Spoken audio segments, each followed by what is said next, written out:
Bom, galera, depois de um mês sem gravar, tô de volta aí ao canal. Aconteceu muita coisa aí na minha vida, fiz uma mudança de casa, meu microfone quebrou aí na mudança, aconteceu bastante coisa, mas tô de volta e vamos falar de Fluminense hoje de novo, com certeza, né? Temporada 2025 já tá começando, daqui a pouco tem Campeonato Carioca já de novo, as coisas andam muito rápido. Mês passado a gente já tava falando ali do fim do Campeonato Brasileiro, Fluminense se mantendo na Série A, conseguindo ali finalmente, na última rodada, consolidar sua permanência, graças a Deus. Que em 2025 agora a gente não fale mais de rebaixamento, a gente não fale mais desse tipo de assunto e que o Fluminense possa fazer escolhas melhores, né? Como as escolhas aí que tem feito de boas contratações, contratações ali numa faixa aí de 24, 25 anos, a maioria dos jogadores. E agora a notícia que surgiu hoje aí do possível repatriamento do goleiro Pitalunga, que foi um goleiro ali do Fluminense, que é da geração ali do Luiz Henrique, geração ali do André. Ele é jogador do Liverpool, foi emprestado ali para outras ligas e pode retornar para o Fluminense. Essa é uma notícia que saiu no GE hoje. A gente vai falar sobre ela, vai falar também da saída aí do Antônio Carlos, que acertou com o Sport. Antes, cara, se você não é inscrito, se inscreve aqui no canal, deixa seu like, deixa seu comentário. O canal aqui é pra gente falar de Fluminense, pra trazer notícias de Fluminense, pra fazer pós-jogo, pra fazer análise. Lembrando mais uma vez, sempre gosto de frisar isso aqui, que eu não sou jornalista, tá? Eu sou torcedor, assim como você é torcedor. Eu trago aqui as notícias, dou o crédito de quem é ali o jornalista que tá trazendo aquela notícia, falo quem é a fonte, tô repercutindo a notícia, não necessariamente trazendo a notícia como detentor dela, até porque eu não posso fazer isso. Mais uma vez eu digo, não sou jornalista, eu tô aqui para discutir Fluminense junto com você.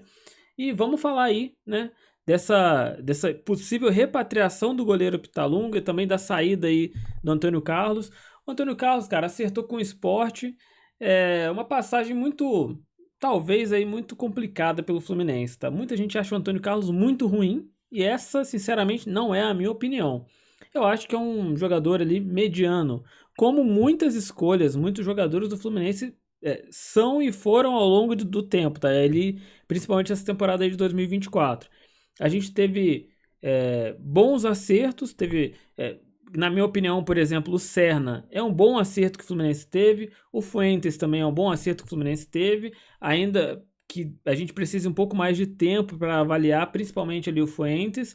O Serna deu bons frutos, mostrou boas coisas, foi muito criticado, na minha opinião, injustamente, muitas vezes, porque o Serna não é um grande jogador, ele não é extremamente habilidoso, ele não é brilhante, ele é um jogador talvez ali muito esforçado, muito dedicado e que tem ali né, suas qualidades, tem uma certa habilidade. Eu acho que ele finaliza bem e cruza muito mal e né, os jogos mostraram isso.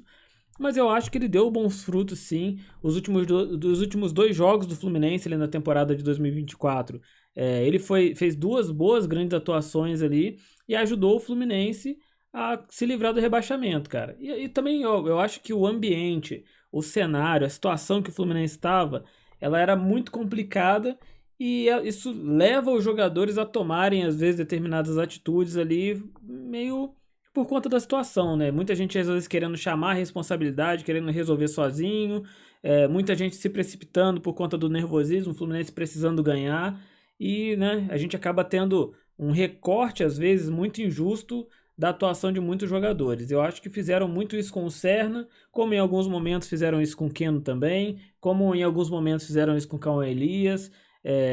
A gente não pode quem acompanha principalmente o time, tá? Eu tô falando isso porque eu vi um jornalista falar isso num pós-jogo, falar, a gente analisa o jogo.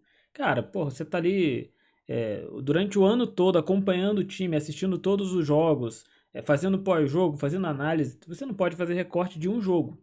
Senão você acaba passando uma opinião muito enviesada pro torcedor e levando o torcedor, às vezes, a chegar numa conclusão muito, como é que eu vou dizer? Muito sem base, né? Vou olhar uma partida de um jogador, vou achar ele horrível, vou achar ele um gênio.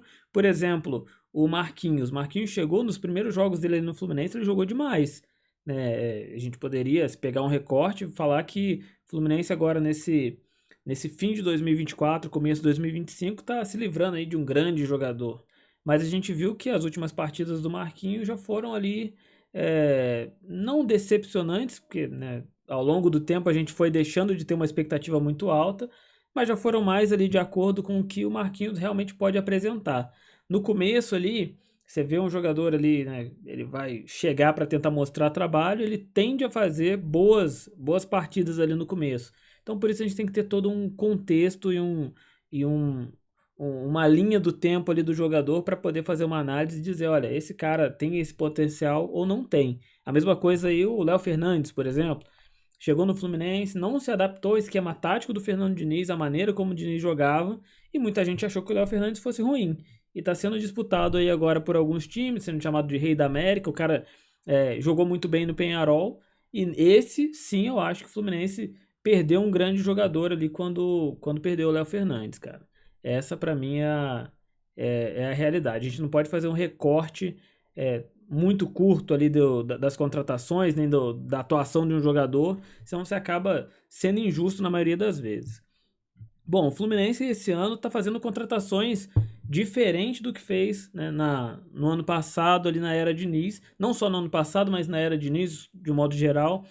O Fluminense contratava bastante medalhão, bastante jogador ali que já tem uma certa idade, que tem potencial, mas que não tem mais nem tanto mercado, nem tanto físico, principalmente, para apresentar o potencial que tem. Isso, talvez muita gente não concorde aqui na questão física do que eu estou falando, mas para mim ela é evidente. Até quem chegou no Fluminense e fez grandes apresentações e que tinha um nome muito pesado, que é o caso do Marcelo, e aí tô tirando aqui toda a questão aí de comportamento do Marcelo, tá? A crítica não tá nesse sentido. Tô falando de atuação mesmo. Marcelo chegou, fez grandes jogos do Fluminense, foi importante, mas fisicamente, desde o começo, a gente já viu o Marcelo, assim, já, né, muito longe daquilo que a gente precisava. No Carioca de 23, o Marcelo chegou, jogou bem, mas fisicamente já era nítido ali que ele precisaria de um suporte ali para conseguir manter as boas atuações. Ao longo do tempo a gente foi vendo que o Marcelo já não entregava tanto mais. Tecnicamente, sempre foi um jogador muito acima da média, mas, na minha opinião, não adianta o quão técnico você é se fisicamente vai chegar algum momento que, assim, por mais que você consiga achar um passe, que você consiga achar um drible, vai ter um momento que a parte física vai vencer a parte técnica. Pelo menos essa é a minha opinião. A gente vê, por exemplo, o Paulo Henrique Ganso aí. É um cara genial, né? Acha jogadas que ninguém acha. É o cérebro no meio-campo do Fluminense, mas que já vem apresentando gradativamente, aí, não agora só, algumas dificuldades físicas. Já é um jogador considerado lento há muito tempo, né? E eu concordo que o Ganso não é o jogador mais intenso do mundo. Dentro de determinado esquema tático, ele pode ali se adaptar, como funcionou com o Fernando Diniz, como funcionou também, de certa forma, com o Mano Menezes. Eu acho que com o Diniz era mais evidente, mas com o Mano Menezes funcionou também. Mas chega um momento em que a disputa física passa a ser tão intensa que mesmo que ele tenha capacidade técnica de resolver, o tempo de reação, a disputa em si, ele acaba não conseguindo vencer. Eu acho que o Paulo Henrique Ganso, por exemplo, já está entrando nessa fase, né? O Fluminense tinha esse padrão de contratação. E o Fluminense vem contratando jogadores ali na faixa dos 24, 25 anos, jogadores bem mais jovens, renovando ali o elenco, né? E assim, será que esse é o caminho, é o melhor caminho que o Fluminense pode tomar? Será que isso é melhor do que o Diniz fazia? Cara, eu acho que eu vou dar a minha opinião sem nenhum viés ali de gostar de um técnico ou outro, gostar de um caminho ou de outro. Eu acho que tem que tudo ser muito equilibrado. Não é porque o jogador é mais jovem que necessariamente você vai ter um elenco melhor, né? Nem mais intenso, nem mais assim, que vai brigar mais em campo. Não acho que seja isso.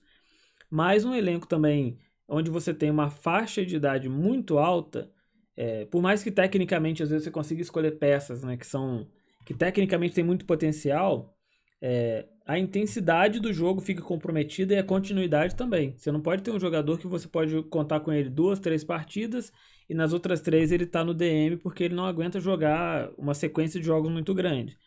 Você não pode também ter um time em que você tenha a metade do time que tecnicamente é muito boa, mas você pode contar durante um tempo porque o jogador não consegue jogar 90 minutos. Eu acho que tudo tem que ser muito equilibrado. A gente precisa de jogadores que vêm com experiência para resolver, né, experiência tanto em campo para experiência técnica, que sejam jogadores acima da média, tanto experiência emocional, cara, para lidar com determinadas situações, como foi a situação de rebaixamento, como foi a situação de Libertadores que o Fluminense conseguiu vencer. Eu acho que jogadores experientes fazem falta nesses momentos, como o Felipe Melo foi muito importante, como no passado, já no finzinho da carreira, o Fred foi muito importante, o Paulo Henrique Ganso é um jogador experiente e muito importante. Eu acho que o equilíbrio ele é o mais importante nesse momento. O equilíbrio tanto de experiência, com capacidade física, com capacidade técnica, com jogadores mais jovens, e também, né, saber contratar determinadas peças leva também ao equilíbrio financeiro, que é uma coisa que o Fluminense precisa muito, conseguir achar esse equilíbrio de um time competitivo e ao mesmo tempo que não custe um dinheiro que o Fluminense não pode hoje pagar, né? A gente sabe que o Fluminense está aí se encaminhando para virar uma SAF, mas nesse momento o Fluminense não é um time que consegue pagar salários tão altos, então tem que ter um equilíbrio técnico, um equilíbrio físico, um equilíbrio mental e que a gente consiga achar peças que cabem dentro do orçamento e que atendam todas essas necessidades. Sejam jogadores com uma idade um pouco mais avançada, não jogadores aí, né? Não tô falando de contratar jogadores com 40 anos de idade, a menos que eles sejam o Thiago Silva. Mas eu digo contratar jogadores ali nos seus 33, 34 anos, jogadores mais jovens também, e que a gente consiga equilibrar as peças com experiência e com capacidade física também. Bom, cara, esse foi o vídeo de hoje. Estou muito feliz de ter retornado. Espero que você tenha aí gostado do vídeo. Se você assistiu até o final, se inscreve aqui no canal, cara. Deixa seu like, deixa seu comentário. E até a próxima. E o canal vai voltar com tudo agora aí, que as coisas já estão se normalizando. Obrigado e até a próxima.